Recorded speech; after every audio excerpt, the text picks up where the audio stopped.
Hello charm. Answer writing के पहले class में आप लोगों का स्वागत है।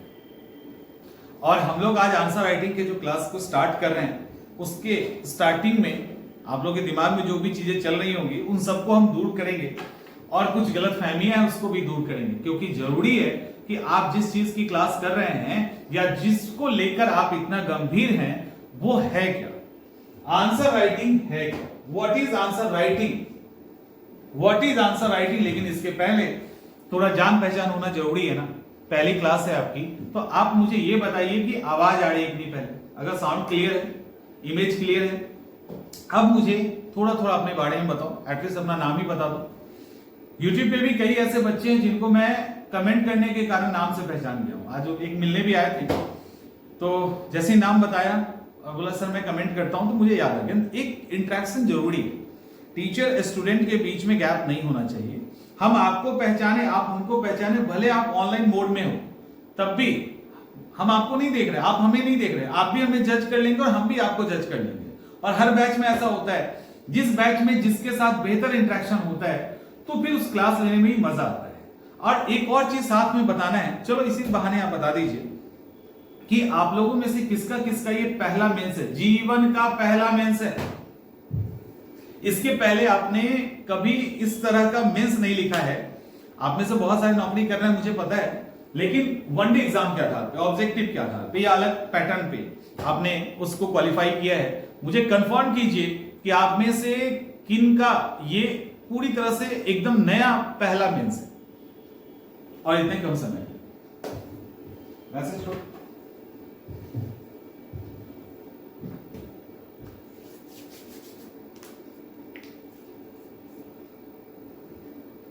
और आप में से बहुत सारे ऐसे, देखो यहां पे हम आपको उस लेवल पे तैयार कर देंगे जिसके बाद दुनिया का कोई भी एग्जामिनेशन हो, दुनिया में तो नहीं जाओगे तो इंक्लूडिंग यूपीएससी, उससे ऊपर के स्टैंडर्ड तो है नहीं, फिर आपको आंसर राइटिंग करने की जरूरत नहीं होगी, आप सब कुछ सीख लेंगे यहाँ पे। तो यूपीएससी के लेवल पे आपको हम सिखा देंगे, वो बारीकियां आपको सिखा देंगे, जिसके कारण फिर दोबारा आपको कहीं किसी के पास जाने की जरूरत नहीं होगी। आप फिर प्रैक्टिस करो, अलग बात है। तो यहां पे हम लोग व्हाट इज आंसर राइटिंग। अब चूंकि आप में से कुछ नए बच्चे हैं तो आप लोगों को ये लग रहा हो कि हमको सर सिखा रहे हैं कि आंसर राइटिंग क्या होता है, ये भी कुछ सीखने की चीज है ना। कुछ को लग रहा है कि नहीं लग रहा है? अच्छा, कुछ को लग रहा है कि आपके पहले आंसर राइटिंग के क्लास में हम इस तरह से बात करेंगे कि आंसर राइटिंग होता क्या है, आपके दिमाग में किस तरह का माइथ है, किस तरह का मिथक है, किस तरह का भ्रम है जिसको दूर करना जरूरी है। और उस भ्रम के कारण बहुत सारे बच्चों ने ज्वाइन भी नहीं किया है। और एक और बात बता दूं, कड़वा सच ये है कि आज जितने लोग आप दिख रहे हैं ना, जब हम लाइव आंसर राइटिंग करवाएंगे और जब लाइव को छोड़ दो, जब हम आंसर राइटिंग खाली करवाएंगे और टास्क देंगे तो आप में से आधे से ज्यादा बच्चे फरार हो जाओगे, पैसे देने के बाद भी नहीं लिखोगे। हर क्लास का, हर साल का यही एक्सपीरियंस रहा है।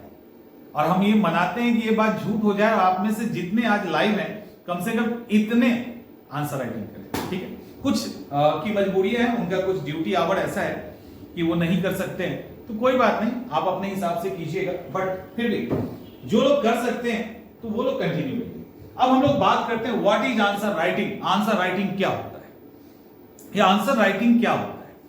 देखिए आंसर राइटिंग, और इसके पहले एक चीज और आपको समझना होगा। आंसर राइटिंग का सिंपल सा मतलब पहले यह है कि आपको कोई क्वेश्चन दिया जाता है, उसको लेकर जो आंसर लिखते हो उसी को आंसर राइटिंग कहते हैं। कितना आसान सा है, ये भी कोई समझने की बात है। लेकिन जो आंसर राइटिंग आप करते हो, ठीक है, जो आंसर राइटिंग आप कर रहे हैं, क्या इसके लिए आप तैयार हैं उसी लेवल पे? क्या कुछ गलत फहमियां नहीं पाल रखे हो? आज की क्लास में उसी गलत फहमी को दूर करेंगे और आज की क्लास में हम कुछ टिप्स भी शेयर करेंगे। कल से सीधा इंट्रोडक्शन कंक्लूजन पे हम लोग आ जाएंगे कि कैसे लिखा जाता है, और क्वेश्चन भी एक आपको लिखवाएंगे इसी क्लास के अंदर। चलिए स्टार्ट करते हैं। सबसे पहले जो आंसर राइटिंग है उसमें होता ये है कि हमें गलत फहमी होती है। कुछ गलत फहमियों को देख लेते हैं कि गलत फहमियों को देख लेते हैं। पहली गलत फहमी क्या है? पहली, आंसर ही तो है, लिख लेंगे, ठीक है, आंसर ही तो है, लिख लेंगे, आंसर ही तो है, आंसर ही तो लिखना है, तो इसको लिखने में क्या जा रहा है, लिख लेंगे। ये बहुत बड़ी गलतफहमी है और इसके शिकार हर साल बच्चे होते हैं और हर साल हजारों की संख्या में ऐसे बच्चे होते हैं जो इतना डर जाते हैं बिफोर एग्जामिनेशन कि ना ही मॉक देते हैं आंसर राइटिंग का, ना ही किसी के यहां ज्वाइन करते हैं, वो सीधा, और ना ही घर में लिखते हैं, घर में लिखने की हिम्मत तक नहीं होती है और वो सीधा जाते हैं एग्जामिनेशन हॉल में आंसर राइटिंग करने, सारा आंसर बिखर जाता है और मतलब कुछ हाथ आता नहीं, क्योंकि वहां तो मजबूरी में लिखना है, यहां आप लिखते गलतियों को पकड़ते तब वहां जाते तो समझ में आता, अब तो वो सब बेकार हो गया। तो पहला जो भ्रम है उसको दूर कर लीजिए, आंसर ही है, लिख लेंगे, ये एक गलत भ्रम है, ठीक है। कैसे, हम लोग आगे की क्लास में धीरे धीरे देखेंगे। दूसरा, ग्रेजुएशन में लिखे थे, ठीक है, ग्रेजुएशन में लिखे थे और कैसा लिखे थे, अच्छा लिखे थे, कैसा स्कोर आया, खूब बढ़िया स्कोर आया, 80% स्कोर आ गया, खूब बढ़िया स्कोर आया ग्रेजुएशन में, तो हमको सीखने की आंसर राइटिंग जरूरत नहीं है, हमने खूब बढ़िया ग्रेजुएशन में लिखा है, इंटर में लिखा है, 10th में लिखा है, तो हमको अच्छा स्कोर मिल जाएगा, ठीक है। ये भी एक गलत फहमी है, इसको भी दूर कर लीजिए तो अच्छा है। अब इसको क्यों दूर कीजिएगा, इसको लेकर एक छोटी सी बात है, एक छोटा सा अंतर आप समझ लोगे ना तो आपका काम हो जाएगा। वो अंतर क्या समझना है, अंतर ये समझना है कि आप कोई भी एकेडमिक एग्जामिनेशन को देते हैं, यदि एकेडमिक का एग्जाम हो, 10th का हो, 12 हो, ग्रेजुएशन हो, एमए हो, पीएचडी हो, जो भी हो, वहां पे मकसद होता है अधिक से अधिक बच्चों को पास करवाना, किसी तरह से 3rd डिवीजन भी आ जाए, पास कर जाए, मतलब पूरा कोशिश होता है। एकदम आप एकदम ही गंदा लिखोगे या छोड़ दोगे तभी मजबूर होते हैं टीचर या प्रोफेसर, नहीं तो पेपर कैसे चेक होता है ये आप भी बहुत अच्छे से जानते हैं और हम भी बहुत अच्छे से जानते हैं। तो सिंपल मकसद होता है कि बच्चों को क्वालिफाई करवा देना, कैसे कि वो पास हो जाए। यहां पे मकसद बदल जाता है जब आयोग के अंदर पेपर चेक होता है, जब कॉम्पिटिटिव एग्जामिनेशन के अंदर पेपर चेक होता है, उनका मकसद होता है अधिक से अधिक बच्चों को बाहर करना और जो बहुत ही ज्यादा कैपेबल हैं, जो एकदम अपर लेवल के बच्चे हैं, जो मैक्सिमम स्कोर कर रहे हैं, जिनका आंसर बहुत अच्छा है, उनको लेना। तो यहां मकसद है कि थोड़ी भी गलती आपने किया तो आपको बाहर का रास्ता दिखा दिया जाएगा। आपके पेपर में इतनी मजबूती होनी चाहिए कि आप उस आदमी को जो कॉपी आपका चेक कर रहा है उनको नंबर देने पे मजबूर कर दें। ये बहुत बड़ा डिफरेंस है। समझ में आ रहा है? क्लास समझ में आ रहा है? यूं ही नहीं बोले कि आपका आंसर राइटिंग हम 20 दिन में ठीक करेंगे। सबसे पहले दिमाग के लेवल पे चीजों को ठीक करना जरूरी है। अगर दिमाग के लेवल पे चीजें ठीक हो जाएंगी तो और सब चीजों को ठीक करना इजी हो जाएगा। पहले मुझे ये बताइए, क्लियर है? और किसी को अगर क्लियर ना हो, ऊपर से निकल रहा हो 1 मिनट के लिए, तो परेशान मत होना, एक बार और वीडियो देखना और जिस ग्रुप में हो उस ग्रुप में आपकी जो भी समस्या है लिख दीजिएगा। नेक्स्ट क्लास में हम लोग सॉर्ट आउट कर देंगे, और नहीं तो लास्ट में आपके क्वेश्चंस को लेंगे अभी थोड़ी देर के बाद, इसके बाद तो फिर वहां पे भी आपके प्रॉब्लम्स को देख लेंगे। ठीक है, चलिए आगे। तीसरा है कि हमें अगर हमने फैक्ट्स एंड कॉन्सेप्ट अगर क्लियर कर लिया या याद कर लिया तो हम अच्छा आंसर लिखेंगे। ठीक है, ये एक दिमाग में है। हमने अगर फैक्ट्स और कॉन्सेप्ट को अच्छे से क्लियर कर लिया तो हम अच्छा आंसर लिख देंगे। और ऐसा कहने वाले हर साल हर बार बड़ी संख्या में लोग होते हैं, और अगर ऐसा कोई कह रहा है या आपके दिमाग में कुछ ऐसा चल रहा है तो यकीन मानिए अभी आप सीरियस नहीं, 100% आप सीरियस नहीं। अगर ये गलती से भी आपके दिमाग में चल रहा है, इसको बहुत आसानी से इस गलतफहमी को तोड़ देते हैं। और ये आसान है तोड़ना, बहुत मुश्किल नहीं है अगर आप बिलीव करके चीजों को सुनोगे तो, और अगर आप रिलेट करना जानते हैं। जैसे आसान कैसे है, प्रीलिम्स का एग्जाम दिया होगा, सिली मिस्टेक हुआ है, प्रीलिम्स का एग्जाम दिया होगा, सिली मिस्टेक हुआ है, फैक्ट्स तो याद करके गए होंगे। सिली मिस्टेक का मतलब वही होता है जो फैक्ट्स आपको याद है वहां गलती कर देना। एग्जामिनेशन हॉल में आप हैं, फैक्ट्स आपने अच्छे से याद कर लिया है, सिली मिस्टेक हो गया, आप लोग फॉर्चुनेट हैं कि उस सिली मिस्टेक का आपके ऊपर असर नहीं पड़ा और आप मेंस का एग्जाम देने वाले हैं। उनसे पूछिए तकलीफ जो 0.33, 0.67 ऐसे करके बाहर होंगे, 0.1 पॉइंट समथिंग ऐसे करके बाहर होने वाले बच्चों की संख्या हजारों में ऐसे बच्चे हैं जो बाहर में हैं। उनकी तकलीफ क्या वो तैयार करके नहीं गए थे। कई बार ऐसा होता है, वही हाल होता है मेंस आंसर राइटिंग में, बच्चे इतना डर जाते हैं कि ना किसी के यहां मॉक देते हैं, ना ही खुद से रूम में बैठ के, इतना डरे होते हैं कई बार कि अच्छा एक बात बताओ, आप में से इसके पहले किसी ने मेंस दिया है कि नहीं? पहले किसी ने मेंस दिया है? अच्छा फिर मैं कह रहा हूं कि शर्माना मत, जितनी देखो कोई नहीं पहचान रहा तुमको, आप कैमरे के उस तरफ है, ठीक है, जो भी नाम लिखोगे कौन पहचान रहा है आप कौन है, तो ईमानदारी से जो सच्चाई है वो बता दीजिए। फिजिकल तो हम नहीं कि कोई पहचानेगा तो बेइज्जती हो जाएगी, तो कैमरे के बाहर हो, उस तरफ हो, ना हम देख रहे हैं ना आप देख रहे हैं, और जो दिख रहा है मेरे पास है वो, किसी बच्चों को तो दिख नहीं रहा है, तो खुल के बता दीजिए क्या दिक्कत है, क्योंकि टीचर से नहीं छिपाते। मैंने कहा है इसके पहले कि एडवोकेट, टीचर और डॉक्टर से प्रॉब्लम नहीं छिपानी चाहिए, अदरवाइज वो ठीक नहीं होगा। दिया है तो क्या आपने अच्छे से मेंस के क्वेश्चन पे प्रैक्टिस किया था? ईमानदारी से बोलना, ईमानदारी से।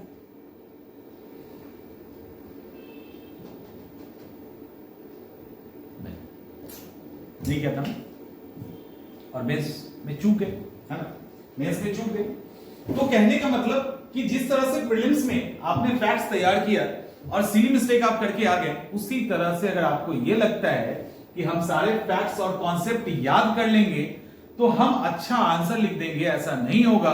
क्योंकि आप यदि घर में बैठ के आंसर लिखते हैं, आप यदि हमारे सामने आंसर लिखते हैं और ये सारे लेवल पे आपका आंसर ठीक हो जाएगा, तब जब हम लाइव आंसर राइटिंग सेशन आपसे करवाएंगे ना, जब लाइव आंसर राइटिंग सेशन करवाएंगे तो आपका आंसर फिर से ध्वस्त हो जाएगा। जितना मेहनत किया है ना सब समाप्त हो जाएगा उस समय, एक पेज आपका पूरा नहीं हो पाएगा।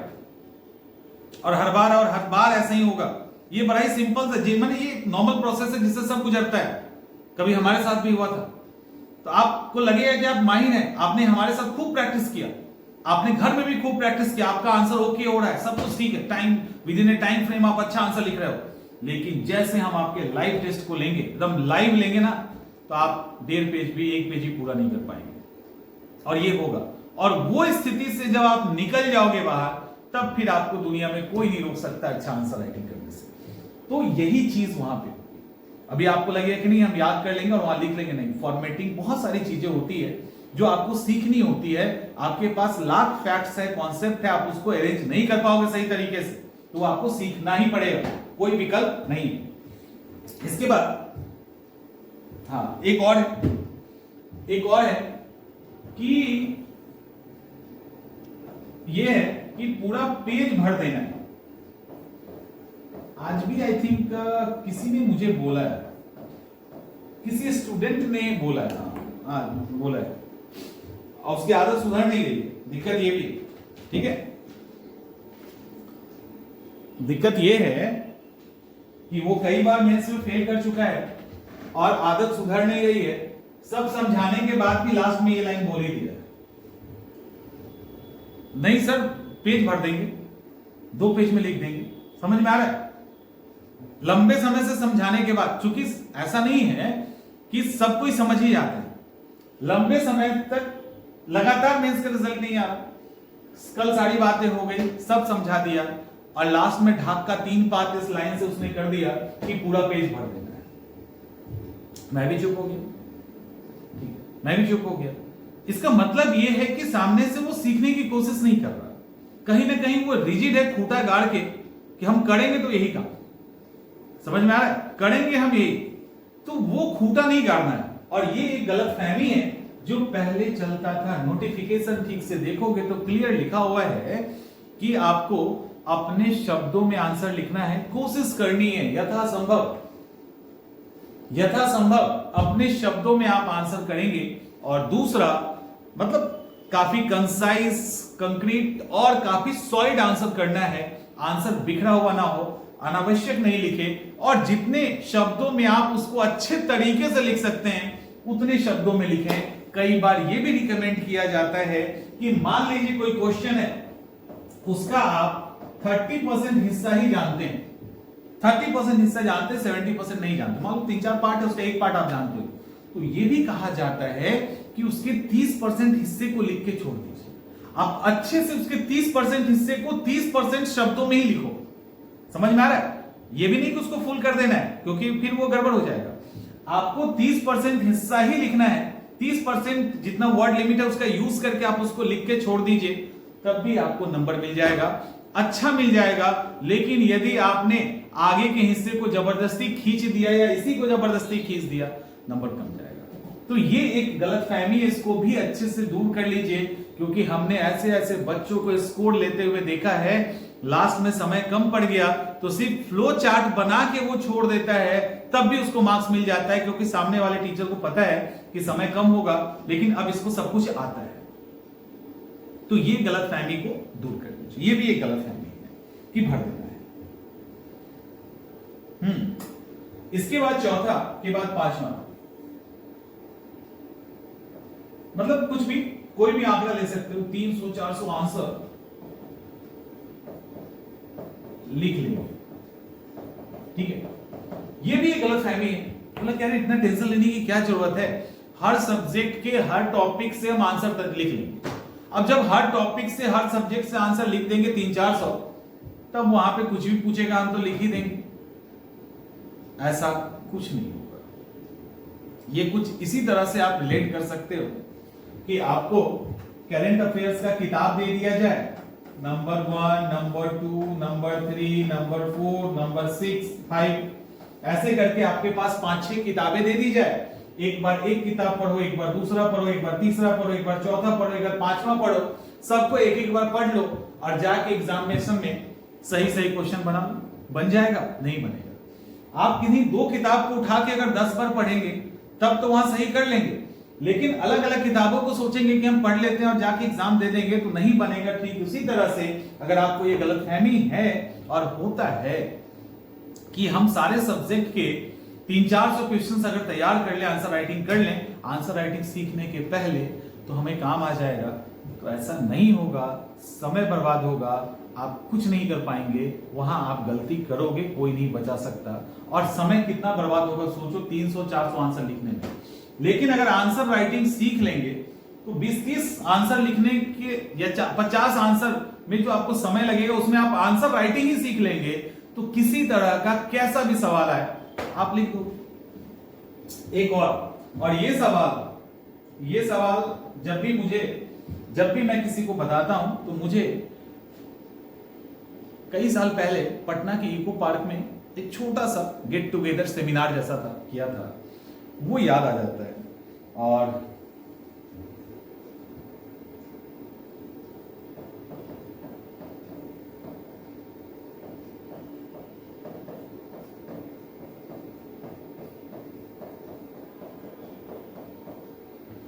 घर से आंसर तैयार करके जाएं।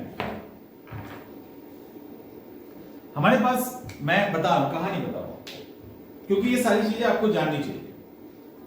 मैं देख रहा हूं बैटरी डेड होने वाला है। कहानी क्या है कि जब उस समय सेमिनार लिए थे, उसमें 2 टीचर्स भी आए थे जो आज बहुत ही फेमस टीचर है। सोचो उस समय की बात है, बहुत ही फेमस टीचर है, और कई टीचर्स ऐसे हैं जिनको हमने पढ़ाया है। तो उन्हीं में 2 टीचर आए हुए थे, अभी बिहार में नहीं पढ़ा, बिहार के बाहर पढ़ा। उसमें एक लड़का था, बड़ा ही कॉन्फिडेंस में एकदम, मतलब उस समय, और करीब 4-5 साल पहले की बात है, तो और यंग दिखा करते थे। उस समय कौन वैल्यू करता है, यंग टीचर की तो ज्यादा वैल्यू होती नहीं है, उनको लगता है कि नहीं, एक्सपीरियंस लंबे समय के बाद ही आता है। खैर, तो वो बच्चे आए हुए थे। अब उसने कहा कि सर आयोग ने तो हमारे साथ बेईमानी कर दी। हमने क्या हुआ? बोला कि सर हमको नंबर ही नहीं मिला। हम बोले तुमको नंबर क्यों नहीं मिला? हम समझ तब तक बहुत सारी बातों में हम समझ गए कि ये कहाँ गलती किया है। हम बोला क्यों नंबर नहीं मिला? बोला सर इतना अच्छा आंसर लिख के गए थे और एक एक चीज हम लिख दिए तब भी हमको नंबर नहीं दिया। मैंने एकदम धीरे से पूछा, अच्छा सही में? अच्छा तुमने घर में अच्छे से तैयार किया था उसको? एकदम घर में जो तैयार करे गए तो वही लिखे थे ना? ऐसे ही मैंने बोला है और यूट्यूब पे वो क्लिप है, वो पूरा वीडियो पड़ा हुआ है और पूरा वीडियो पड़ा उसके दिख जाएंगे। तो उसने बोला हाँ सर, जो हमने घर में तैयार करके गए थे, हम जो घर में एक एक लाइन अच्छे से घर में जो लिखे थे हम वही जाके वहां लिख के आए तब भी हमको नंबर नहीं दिया। बोले वाह कमाल कर दिया। हम उसके बाद फिर पूछे उससे, जहां तक मुझे याद आ रहा है कि घर में जो लिखे थे क्वेश्चन वो वही क्वेश्चन था वहां पे कि कुछ अलग भी थोड़ा था? नहीं सर थोड़ा सा अलग था। समझ में आ रहा है? मतलब ये है कि जो क्वेश्चन आपने घर में तैयार किया वहां कुछ भी पूछे वो भाड़ में जाए, हम जो तैयार करके जाए वही चिपकाएंगे। असहयोग आंदोलन के कारण लिख लिए, पूछा है परिणाम, लिखेंगे कारण। असहयोग आंदोलन के कारण परिणाम का आलोचनात्मक वर्णन करें, हमने लिखा है कारण परिणाम की व्याख्या करें, हम लिख देंगे। भले आलोचना उसने पूछा, हमको क्या मतलब, हमने जो तैयार किया वो लिख देंगे। एक टेल वर्ड के कारण सारा कुछ बदल जाता है और घर में तैयार आंसर को वहां पे आप लिखोगे और आपको नंबर मिल जाएगा, ये भी एक भ्रम है। आंसर को फॉर्मेटिंग करना सीखिए, आंसर फॉर्मेटिंग करना सीख लेंगे, सब कुछ अच्छे से जब आंसर आ जाएगा तो फिर एग्जामिनेशन हॉल में आपको कोई टेंशन नहीं है। सवाल जैसा हो वैसा जवाब, और जैसा सवाल वैसा ही जवाब देना है। पहले से प्रीपेड सवाल के साथ आप मेंस आंसर राइटिंग नहीं कर सकते हैं। जिस तरह से प्रीलिम्स के अंदर मॉक टेस्ट में ही सवाल कोशिश किया जाता है कि ऐसे पूछे जाएं जो उसके नजदीक हो, लेकिन क्या एजीटी सवाल आते हैं? नहीं आते हैं। तो उसी तरह से मेंस के अंदर भी ऐसा नहीं होता है, ठीक है। और हाँ एक ये भी है कि जिन जिन को लगता है कि घर से आंसर तैयार करके जाएंगे या आंसर राइटिंग इतना ही आसान है, किसी का हम टॉपर का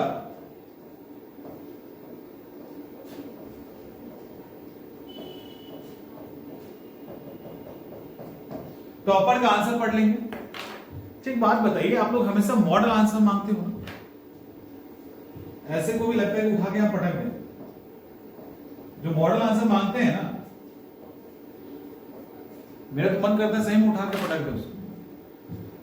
अब बड़ा नाराज हो जाता है मॉडल आंसर नहीं मिलता है तो मैंने देना शुरू कर दिया, मैंने मॉडल आंसर देना शुरू किया। अब मजबूर कर दोगे, कोचिंग चलाना है तो मॉडल आंसर दे रहे हैं, लेकिन मैं बहुत रेयर मॉडल आंसर देता हूं और बहुत कम मॉडल आंसर देता हूं। लेकिन इतना हम जरूर कहते हैं कि आप आंसर लिखिए, आपके आंसर को हम मॉडल जरूर बनाएं, और होना यही चाहिए। मॉडल आंसर देना तो पीछे छुड़ाना है ना, और इसका आंसर ये लिखो। मॉडल आंसर से कोई एग्जाम क्वालिफाई नहीं करता है। मॉडल आंसर से एग्जाम अगर क्वालिफाई होता तो आप क्वालिफाई तो कम से कम नहीं कर रहे हो। अगर मॉडल आंसर या टॉपर के आंसर को पढ़कर एग्जाम क्वालिफाई कर जाते तो आपका सिलेक्शन गारंटी नहीं होता, ये सिलेक्शन खानदानी हो जाता। आईएएस का भाई आईएएस की बहन आईएएस के दोस्त ही आईएएस बनते और ये सिलसिला चलता रहता, आपको मौका नहीं मिलता। तो ये गलतफहमी को दूर कर लीजिए कि टॉपर्स के आंसर या कोई मॉडल आंसर रट के आप एग्जाम में अच्छा आंसर लिख सकते। अब तो क्लियर हो गया होगा ना, आंखें खुल गई होंगी, है ना? समझ में आ रहा है कि ये क्लास कितना इंपॉर्टेंस रखता है। सीधे धड़ल्ले से हम इंट्रो बॉडी कंक्लूजन करवा दे तो बहुत ही आसान है, वो तो बहुत इजी है, हमारे लिए भी आसान है, आपके लिए भी आसान है। लेकिन आप आगे फंस जाएंगे, आपको बचाने वाला कोई नहीं मिलेगा। लेकिन ये सारी चीजें जब एक बार आपका ब्रेन वॉश हो जाएगा, सारी जो इस तरह की द्वंद्व भरी बातें ये जब साइड हो जाएगा, तब फिर आराम से आंसर राइटिंग करो ना। आंसर राइटिंग के लिए तो हम यहां हैं। क्लियर? समझ में आ गया ना कि टॉपर्स के आंसर और मॉडल आंसर कुछ नहीं होता। मॉडल आंसर एक दो की मदद आप ले सकते हैं, बेहतर है उसकी भी मदद ना लें। मॉडल आंसर से बेहतर है कि मार्केट में बहुत सारे आंसर्स हैं, उसको देख लीजिए। और मॉडल आंसर की जहां तक बात है तो इतने टॉपर्स के आंसर तो मार्केट में घूम रहे, सब कहां पास कर जाएगा? देखो, हर आदमी का नेचर अलग होता है। जो टॉप किया ना, उसके भाई बहन ही उसके आंसर को कॉपी करके पास नहीं कर सकते, इंक्लूडिंग वो भी नहीं कर सकता। नहीं तो हर बार आईपीएस सिलेक्शन नहीं लेता, पता चलता सिलेक्शन ही नहीं हुआ। तो मतलब कहने का यह है कि आपके नेचर के अकॉर्डिंग आंसर होता है। अगर आपका नेचर दूसरे से डिफर है, आंसर राइटिंग डिफर हो जाएगा। और ऐसा नहीं होता तो एक ही फॉर्मेट का आंसर होता और उसी पे सबको नंबर मिलता। आप देखो जितने स्टूडेंट हैं, जितना खोपड़ी है उतने तरह के आंसर, जितने खोपड़ी उतने आंसर, और वो होगा ही क्योंकि सबका नेचर अलग है, वो आंसर में झलकता है और सबको स्कोर मिलता है। ऐसा तो है नहीं कि टॉपर का जो आंसर है वही पैमाना है, उसी पैमाने पे जिसने लिखा उसको स्कोर मिला, ऐसा नहीं है ना। ऐसा मिलता तो आम आदमी को मौका ही नहीं मिलता। मैं फिर से कह रहा हूं, ये सारी गलतफहमियों को दूर कर दीजिए, ठीक है। ये सारी गलतफहमियां दूर हो जानी चाहिए।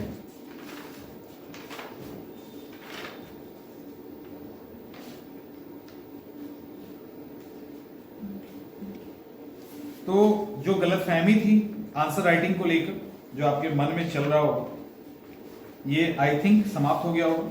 कि अभी भी कुछ बचा है? अब तो नहीं बचा है ना, अब बचेगा तो कूटेंगे अच्छे से।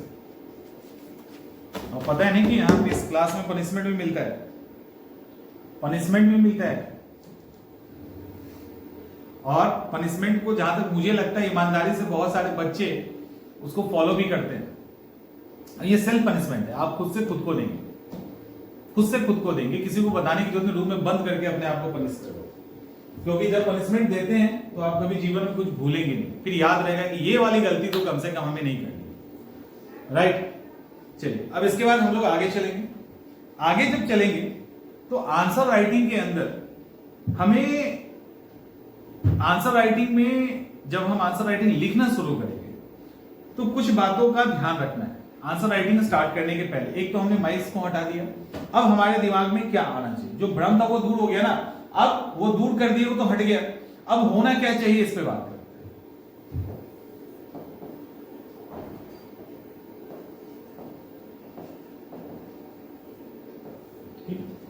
होना क्या चाहिए, देखिए सबसे पहले आप आंसर राइटिंग जो लिखना चाह रहे हैं, राइट, आप जो आंसर राइटिंग लिखना चाह रहे हैं तो आंसर राइटिंग लिखने का इरादा करना बहुत जरूरी है।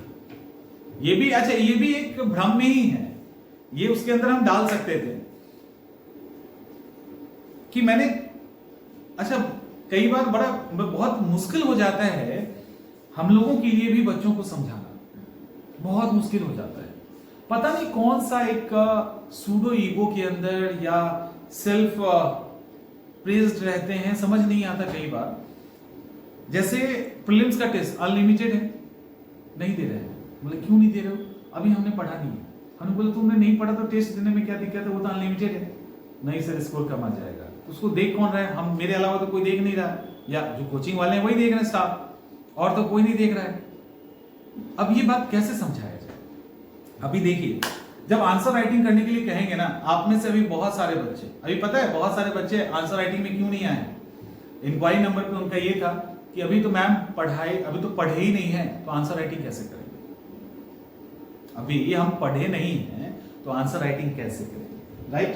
चलिए ठीक, पहली बात, पहला कि आंसर राइटिंग करने के लिए, आंसर राइटिंग करने के लिए पढ़ने की जरूरत नहीं है, राइट।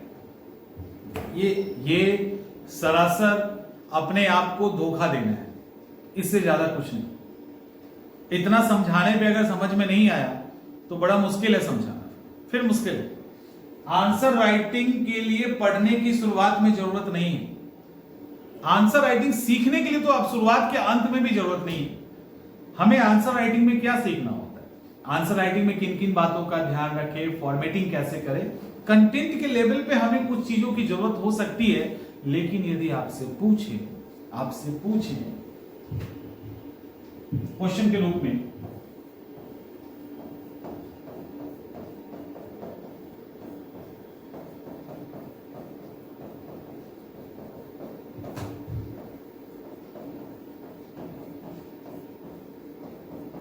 ये तो पूछ सकते हैं ना, ये तो पूछ सकते हैं ना।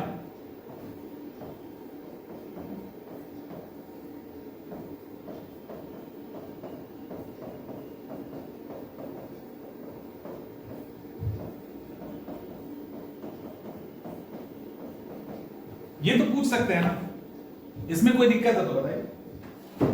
ये दो सवाल तो हम आपसे पूछ सकते हैं। और चलो, आप में से बहुत सारे स्टूडेंट ये कहेंगे कि सर इसके लिए तो हमको कंटेंट चाहिए, अपने गांव की विशेषता का वर्णन करने के लिए कोई कंटेंट चाहिए तो बताइए। आपका अपना गांव, उसकी विशेषता को बताने के लिए कोई चाहिए, आपके अपने गांव की विशेषता का या अपने गांव, चलिए फिर से लिखते हैं।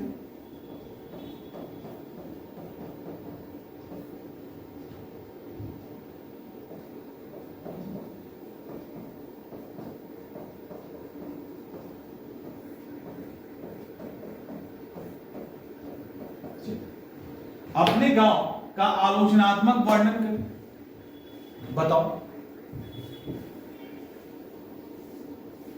अपने गांव का आलोचनात्मक वर्णन करें, क्या इसके लिए कुछ चाहिए?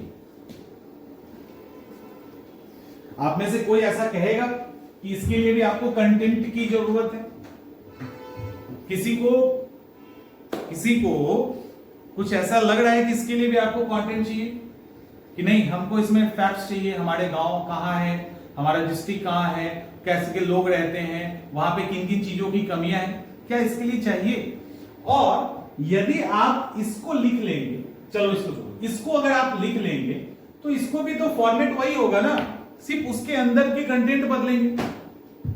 लेकिन यदि आपको अभी हम ये लिखने के लिए दे दें और अभी इन दोनों सवालों को लिखने के लिए दे दें तो आप में से अधिकांश बच्चे नहीं लिख पाएंगे। चलो लिख के दिखाओ, यहीं से शुरू करते हैं। अपने गांव की विशेषता का वर्णन करें, describe the feature of your village. ठीक है, अपने गांव की विशेषता का वर्णन करें, उसी तरह से क्रिटिकली एनालाइज करें, क्रिटिकली कमेंट करें या एनालाइज करें अपने गांव का, right. Critically analyse your village तो हो जाएगा। तो दो क्वेश्चन है कि आप अपने गांव की विशेषता का वर्णन करें और अपने गांव का आलोचनात्मक वर्णन करें। अब यहां पे दूर हो गया ना, जो गलतफहमी थी अब दूर हो गई।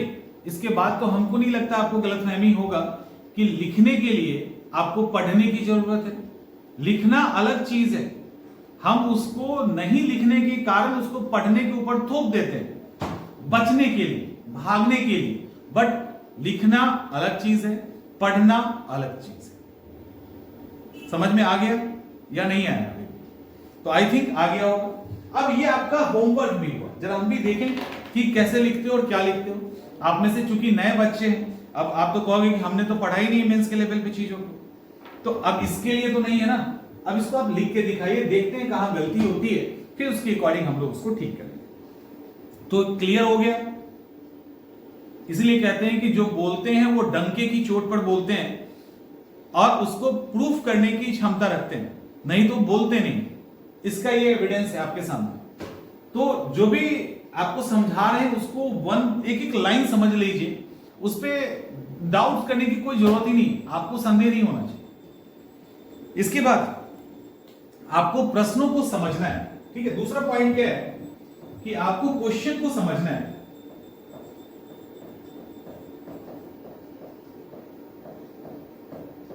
प्रश्नों को समझना है।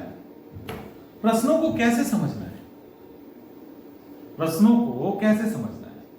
कोई भी सवाल आपको जब दिया जाता है तो अक्सर अभी भी अब हमको दोगे ना सवाल तो हम उसको 5-6 बार पढ़ेंगे कम से कम, क्योंकि मेरी एक तो आदत हो गई है और जो कि रिस्पॉन्सिबिलिटी भी एक एज ए टीचर हम गलत नहीं बता सकते हैं।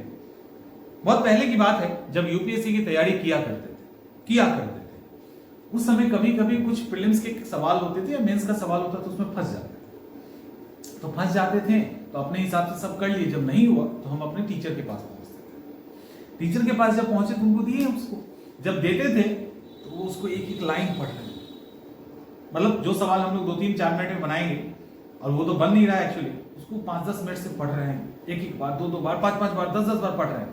मन में आता था, सही बता रहे, मन में आता कैसे बेवकूफ टीचर है। तो ये जो हमको नहीं आता उसको इनको मतलब उसको करने में इतना समय लग रहा है, जबकि हम लोग भी उस इंस्टीट्यूट के काफी मतलब अच्छे स्टूडेंट में काउंट किए जाते थे। तो एक तो हमारा डाउट चला गया तो सब ऐसे ही प्रेशर में कि अरे इसने डाउट किया है तो कुछ ना कुछ तो होगा इसमें, दूसरा, टीचर की रिस्पॉन्सिबिलिटी की गलत नहीं बताना है। और तीसरा, एक अच्छी आदत कि हमें जब समय मिला है तो हम अच्छे से इसको पढ़ के समझेंगे क्वेश्चन क्या कहता है। तब वो पढ़ते थे, थोड़ा समय लगता था, बार बार उस समय हमारे दिमाग में आता था कि अरे ये पता नहीं कैसे टीचर, इतना समय लगता है, इतना समय में तो हम कितना कुछ सवाल बना देते। बाद में उसको एक्सप्लेन करते थे, तब लगता था कि नहीं सही है। तो उस समय समझ नहीं आया, बहुत समय बाद समझ में आया। कई बार लेट हो जाती है चीज, तो आप लेट ना करें। तो प्रश्नों को समझना है। जैसे अभी आप में से बहुत सारे बच्चे समझ ही नहीं पाएंगे, अपने गांव की विशेषता का वर्णन करें और अपने गांव का आलोचनात्मक वर्णन करें।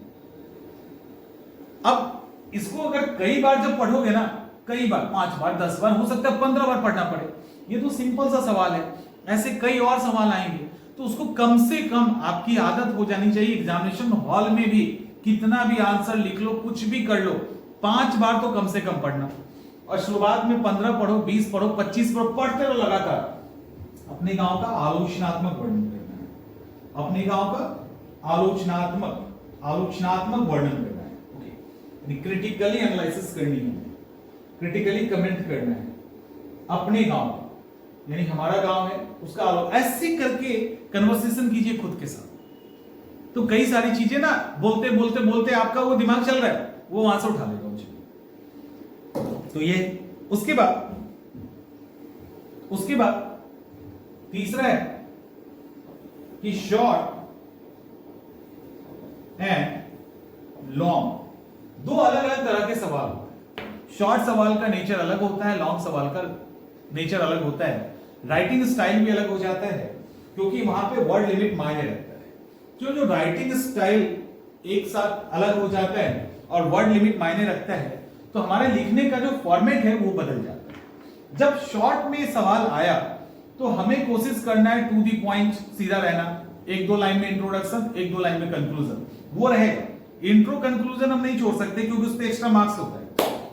उस मार्क्स के बाद जो बीच का हिस्सा है, लॉन्ग है तो उसको एक्सप्लेन कर देंगे लंबे तरीके से, मतलब डिटेल में जाएंगे। शॉर्ट है तो इंपॉर्टेंट पॉइंट बताते हुए ऑब्जेक्टिविटी के साथ, फैक्ट्स भी डालेंगे, लिमिटेड डालेंगे लेकिन फैक्ट्स भी डालेंगे, उसके साथ उसको समाप्त करेंगे। ठीक है, और क्या है, और लॉन्ग है उसको थोड़ा सा लंबा करेंगे। तो इस तरह से फिर आगे है टेल वर्ड्स को समझना। जो टेल वर्ड के समझने की बात है वो भी इंपॉर्टेंट है। Tell word